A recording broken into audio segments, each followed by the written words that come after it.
به عقیده بنده روح وجود نداره و ما اینو خیال میکنیم که هست و این رسوخ پیدا کرده در ایده ما که همچین چیزی هست و نمیخوایم غیر از این قبول کنیم. روحی وجود نداره.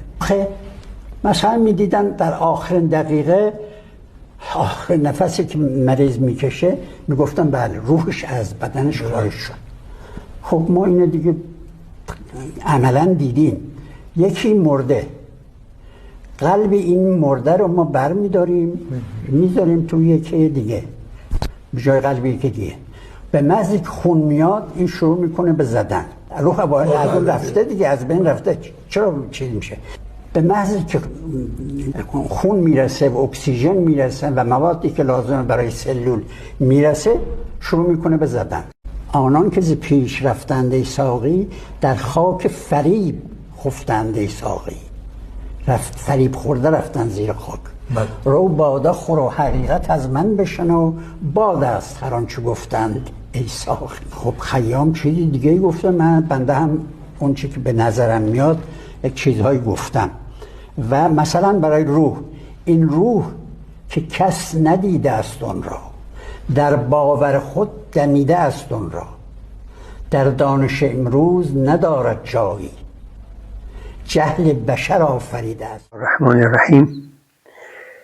و به این نستعین یه صحبتی رو جناب پروفسور صادق داشتن در انکار روح. صحبت کردن که نه روح وجود نداره. مثالی هم آوردن که عرض میکنیم بعدم شعر خیام خوندن و شعر از خودشون. ما تعبیر به جان میکنیم چون مسئله روح مسئله خیلی بلند مرتبه است و قرآن میفهمد با ما اوتیتم من العلم الا قلیلا، اون کسی نداره. ما تعبیر به جان میکنیم. فرق زنده و مرده چیه؟ زنده جان داره، راه میره، میشنود، میبیند، غذا میخورد، هضم میشه، خون میشه، گوشت میشه، مو میشه و ادراکات دارد. مرده چی؟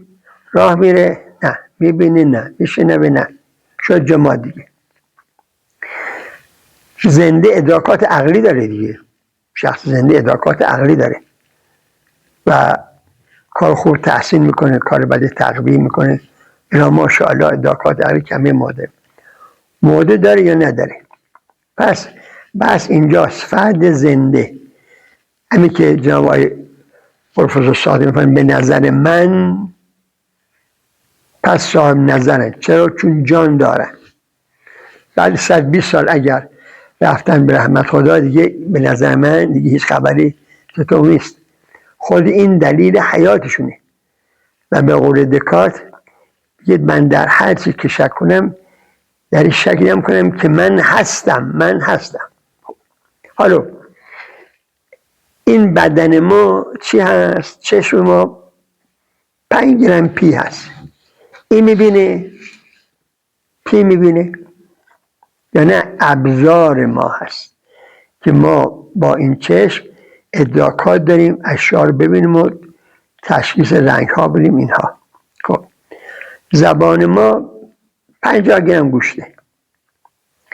این مزه ها رو درک میکنه؟ نه، ما درک میکنیم. ابزار ما زبان ما هست. میشنویم. آیا پرده سوراخ گوش ما میشنوه؟ که تکی گوشته؟ نه، ابزار هست. اینا ابزار برای صوت ها هستن که بشناسیم ما و ما بفهمن درک کنیم. علایان نفس ما هست. ما هستیم، من هستم، ما هستیم، جان داریم و ادراکات داریم. در این حال همه اشیاء قابل دیدن نیستن.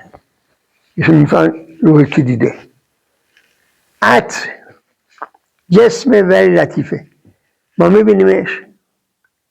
نه. عقل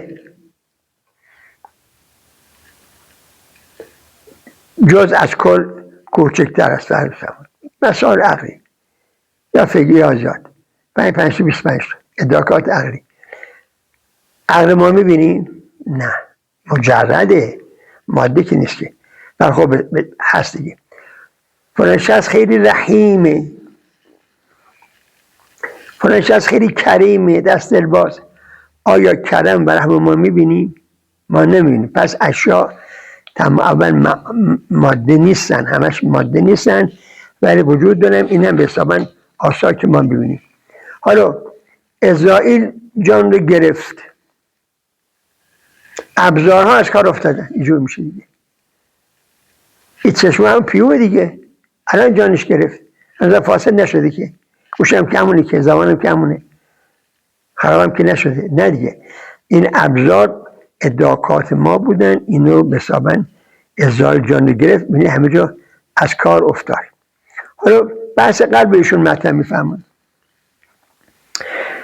طرف آخر نفس کشید، گفتن جانش خارج شد.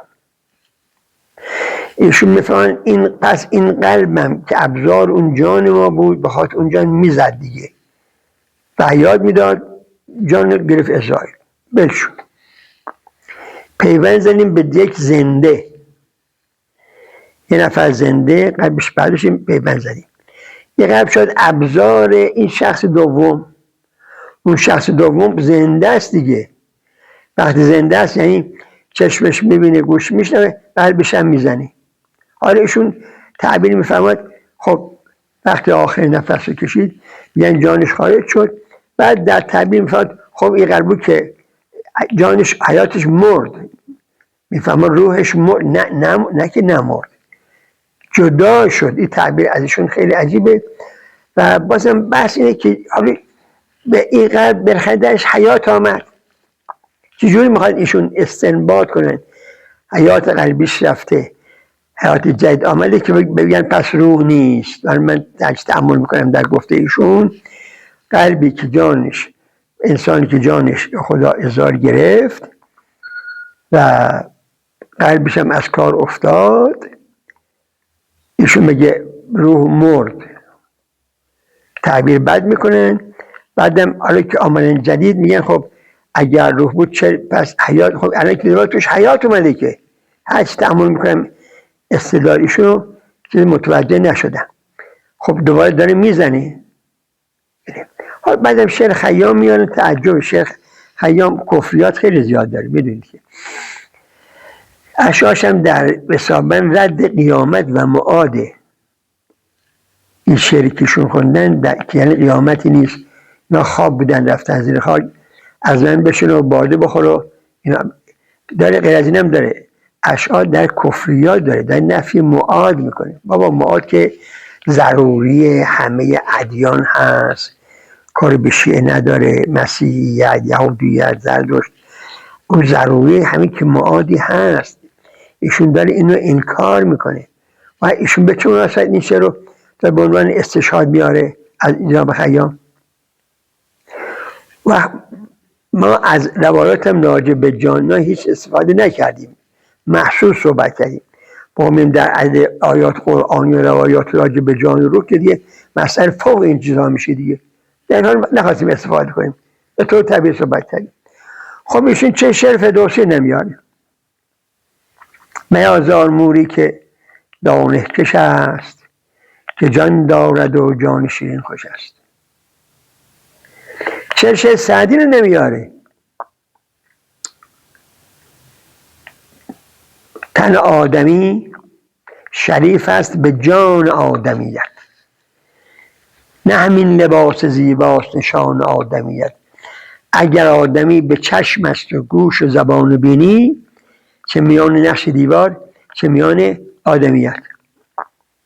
چه جناب حافظ نمیاره؟ بله، در باب گلاب و گل حکم ازلی این بود.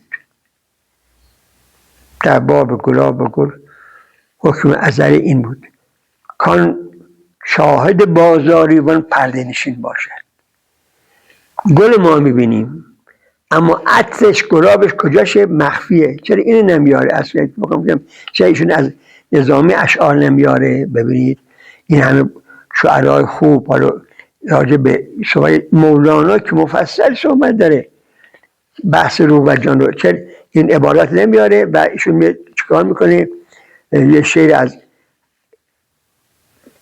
حکیم خیام میاره با اون وضع تفکر خرابش که مشخص همه جا، و بعدم 200 شعرم خودشون فرمودند. ما هم در قبال 200 شعرشون 200 شعر میگیم. این روح که موجب حیات ما هست، بی او بدن ما مرده و بی جان است. چون عقل که قابل دیدن نیست، تأیید وجودش حرکات ما هست. و السلام علیکم.